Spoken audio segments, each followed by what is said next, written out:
नमस्कार दर्शक बंधु आज हूँ अक्टोबर मास 23 तारिख गुरुवार। चलतु नजर पकेबा देश विदेश प्रमुख खबर गुड़िक पूर्व चैनल नुआ थिले चैनल को सब्सक्राइब करी पाखर आसुवा बेल आइकन को ऑन करी रखु एमती लेटेस्ट न्यूज सर्वप्रथमे देखा। तेज आसतु आज दिन गुरुत्वपूर्ण खबर गुड़िक नजर पकेबा। आज प्रथम खबर संभाव्य बात्या को नहीं एमती कहले आईएमडी एसबू जिला को सतर्कता जारी। बंगोपसागर पछकु पछ लघुचाप गोटे नुहे लगातार माड़ी आसुची तीनोटी लघुचाप नहीं आकलन करछि पाणीपाग विज्ञानी शरत साहू। गोटे लघुचाप आज सृष्टि होछि जहाके बेस सक्रिय रहिछि। 26 बेलकु द्वितीय 29 बेलकु तृतीय लघुचाप सृष्टि हेबार संभावना रहिछि। सक्रिय लघुचाप तमिलनाडु आंध्र प्रदेश मुहायबा संभावना रहिछि एवं पाणीपाग विज्ञान सूचना दैछि जे राज्य में संभाव्य बात्यार कोनोसी सूचना नाही। किंतु दक्षिण पश्चिम मौसुमी प्रत्यावर्तन कारण सामयिक भाव राज्य में किछि स्थान में विक्षिप्त वर्षा हेबार संभावना रहिछि एवं विशेषकर उपकूल ओडिशा रे किछि स्थान में वज्रपात हेबार संभावना रहिछि एवं आज उपकूलवर्ती और दक्षिण आभ्यंतरण जिला गुड़िक हालुकरू मध्यम धरण वर्षा हेबा नै आकलन करछि पाणीपाग विभाग। मालकानगिरी कोरापुट रायगड़ा गजपति गंजाम नयगढ़ पुरी खोर्धा कटक जगतसिंहपुर केन्द्रापड़ा जाजपुर भद्रक बालेश्वर जिला को येलो वार्निंग जारी करछि पाणीपाग विभाग। आसंता काली उपकूल और दक्षिण आभ्यंतरण जिला गुड़िक हालुकरू मध्यम धरण वर्षा हेबार संभावना रहिछि। एथिପାଇଁ 15टी जिला को येलो वार्निंग जारी करछि पाणीपाग विभाग। एसबु जिला गुड़िक हला मालकानगिरी कोरापुट नवरंगपुर रायगड़ा गजपति गंजाम नयगड़ा खोर्धा पुरी कटक जगतसिंहपुर जाजपुर केन्द्रापड़ा भद्रक और बालेश्वर एसबु जिले में घड़घड़ी बिजुली सह वर्षा हेबार संभावना रही खबर मिली। परवर्ती खबर बीजेडी नेता विक्रम पंडा गिरफ। पीतबास हत्याकांड मामला रे मोट 8 जन को बांधिला पुलिस। पीतबास हत्याकांड मामला रे पुलिस विलंबित रात्रि बीजेडी नेता विक्रम पंडा को अटक रखला बेले आज गिरफ करिछि। घटना नहीं ब्रह्मपुर उत्तेजना देखा मिली। विक्रम पंडा को अटक रखा प्रतिवाद में बीजेडी कर्मी माने ब्रह्मपुर एसपी कार्यालय घेराव करने को उद्देश्य करथिले एवं आईन श्रृंखला परिस्थिति को दृष्टि रखी एसपी ऑफिस चारिपाखे व्यापक पुलिस फोर्स मुतयन कर पुलिस गतकाली विलंबित रात्रि विक्रम पंडा को उठाई नहीं। घटना नहीं स्थानीय अंचल में राजनैतिक उत्सुकता बढ़ी। या सहित आहरी 8 जन को गिरफ्त करिछि पुलिस एवं सूचना मुताबक हत्याकांड में संपृक्त थिबा बीजेडी कॉर्पोरेट मलय विषयी विक्रम का सहयोगी मदन दलय पूर्वतन मेयर शिवशंकर दास को पुलिस गिरफ्त करिछि। एही हाई प्रोफाइल हत्याकांड तदंत करुला पुलिस राजनैतिक शत्रुता को लिंक नहीं खोलताड़ कर सूचना रही। परवर्ती खबर उत्तराखंड हब भारतर 5म धाम उद्घाटन करेंगे प्रधानमंत्री कहब 1734 जवान का बलिदान कहानी।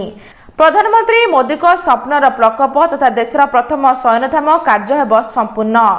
प्रधानमंत्री मोदी उत्तराखंड प्रतिष्ठा दिवस अर्थात आसंता नवेम्बर 9 तारिख में उद्घाटन पर डेहराडून गस्त जिबे। सामरिक कल्याण मंत्री गणेश जोशी अनुसार मुख्यमंत्री पुष्कर सिंह धामी उद्घाटन पर प्रधानमंत्री सहित साक्षात अनुरोध करछंती। तेबे डेहराडून गुणियाल गाँव में देशर प्रथम शयनधान निर्मित होईछि एवं एठारे थिबा स्मृति स्तंभ 1734 शहीद अगणार माटी एवं राज्यर 28टी पवित्र नदीर जल रखा जाइछि।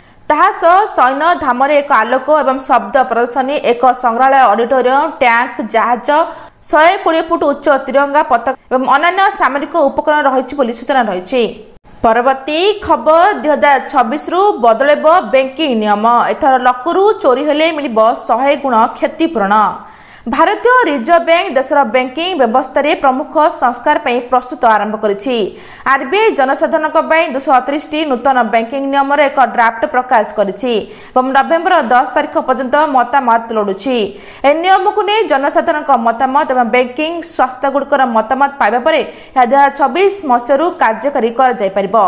ए प्रस्तावित परिवर्तन गुड़िक ग्राहक सुरक्षा वृद्धि करबा बैंकिंग सेवा को सरल करबा एवं बैंक गुड़िकर दायित्व सुनिश्चित करबा पई लक्ष्य रखिछि।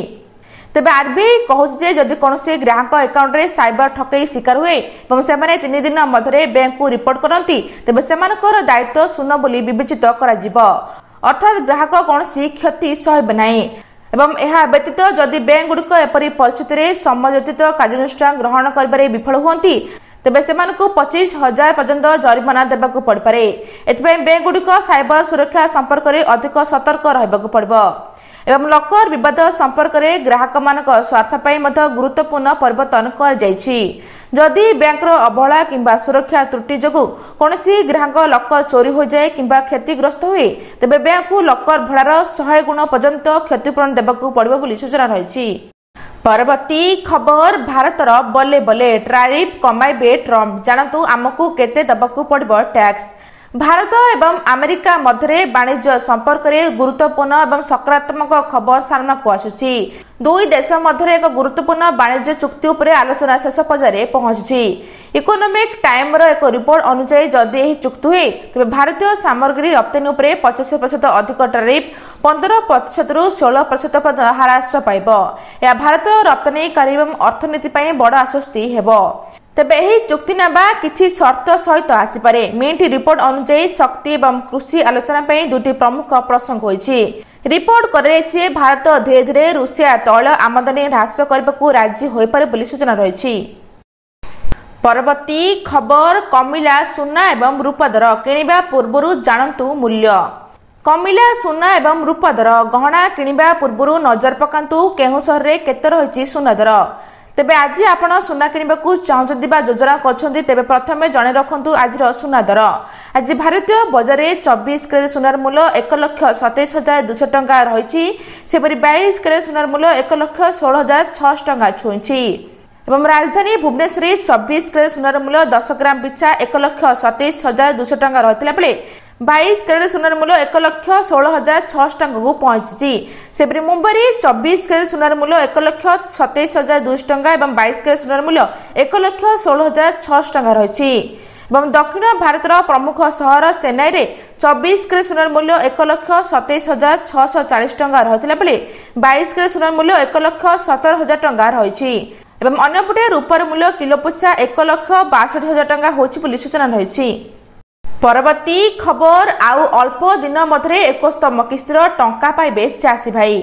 सारा देश में चाषी माने आशा रखिथिले कि दीपावली अवसर से प्रधानमंत्री किसान सम्मान निधि योजनार 71 किस्ती मिलिबो बोली। दीपावली सरीगला सिना चाषी अकाउंट को टंका जाई पारि नाही।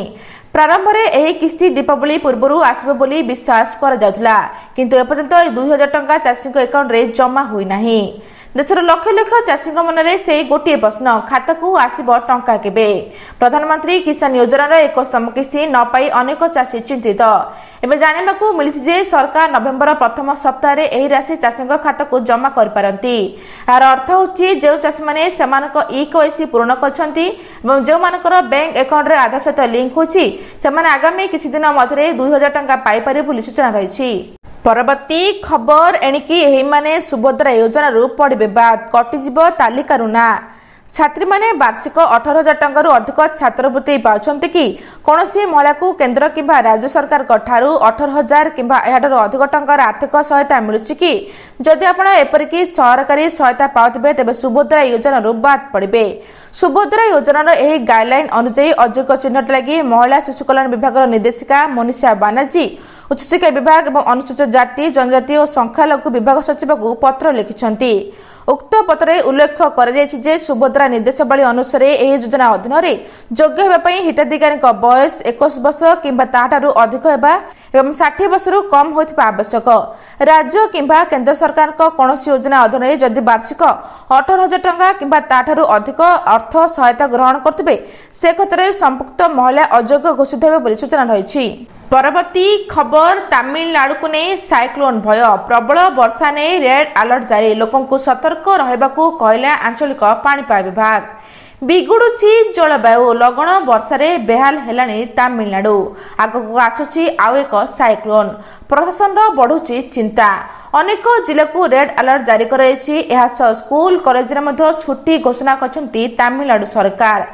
तमिलनाडु उत्तर पश्चिम मौसुमी वायु प्रभाव में वर्षा लगी रहा बेले परिस्थिति को आहरी खराब करे घूर्णिबलय बंगोपसागर तमिलनाडु ठारू प्राय 400 किलोमीटर दूर में एक लघुचाप क्षेत्र सृष्टि होइछि। या प्रभाव में तमिलनाडु में लगाण वर्षा लगी रहिबो। अन्यपटे मौसुमी प्रभाव में राज्य में आगुरी वर्षा लगी रही तेबे यह प्रभाव में राज्यर परिस्थिति बहुत बिगड़बार संभावना रही। तेबे यह लघुचाप प्रभाव में उत्तर तमिलनाडु दक्षिण आंध्र प्रदेश और पुदुचेरी लगाण वर्षा देखा मिलिबो। तेबे यह लघुचाप प्रभाव में बात्या हेबार आशंका रहितबा मध्य कुहाଯାଉଛି। एणु सुरक्षा को दृष्टि रखी आज स्कूल कॉलेज छुट्टी घोषणा कर अंपटे भारतीय पाणीपाग विभाग आईएमडी 8टी जिलार लोक सतर्क रही मुख्यतः समुद्र कूलिया अंचल लोक सतर्क रहा सूचना रही। परवर्ती खबर अष्टम वेतन कमिशन सरकारी कर्मचारी को केबे मिलिबो गुड न्यूज सामना को आसला बड़ अपडेट। सारा देश में 1 कोटी अधिक सरकारी कर्मचारी एवं पेंशन भोगी अष्टम वेतन कमिशन को उत्साह सहित अपेक्षा कर संबंधी प्रत्येक विकास उपरे तीक्ष्ण नजर रखिछंती। जदियो सरकार जनवरी 2025 अष्टम वेतन कमिशन गठन को अनुमोदन करथिले तथापि एपर्यंत सरकारी विज्ञप्ति जारी कर जाय नाही किंबा कमिशन अध्यक्ष एवं सदस्य मानक नियुक्ति कर जाय नाही। तेबे दीपावली सुधा गठन आशा कर जाउथला किंतु केंद्र सरकार स्पष्ट कहछन जे ए प्रसंग रे राज्य सरकार का सहित घन आलोचना चली। अर्थ राष्ट्रमंत्री पंकज चौधरी राज्यसभा रे कहछन जे कमिशन संपर्क रे विज्ञप्ति ए पर्यंत जारी कर जाय नाही तथापि से एहा मध्य कहछन जे ए पर्यंत चूड़ांत निष्पत्ति निया जाय नाही किंतु प्रस्तुति चली। विज्ञप्ति जारी हेबा मात्रे कमिशन अध्यक्ष सदस्य मानक नियुक्ति दियाजिबो। अष्टम वेतन कमिशन गठन जनवरी 16 2025 रे अनुष्ठानिक भाव घोषणा करथिला। एरा उद्देश्य केंद्र कर्मचारी वेतन संरचना भत्ता पेंशन समीक्षा करबा तथापि सूत्र अनुसार 2026 पूर्व यह कार्यकारी हेबार संभावना कम बोली सूचना रही। आज एतिकी दर्शक बंधु भिडियोटी भल लगे चैनल को गोटे लाइक करी सब्सक्राइब करी शेयर करबा जम्मा भी भूलंतु नहीं। रहुची नमस्कार।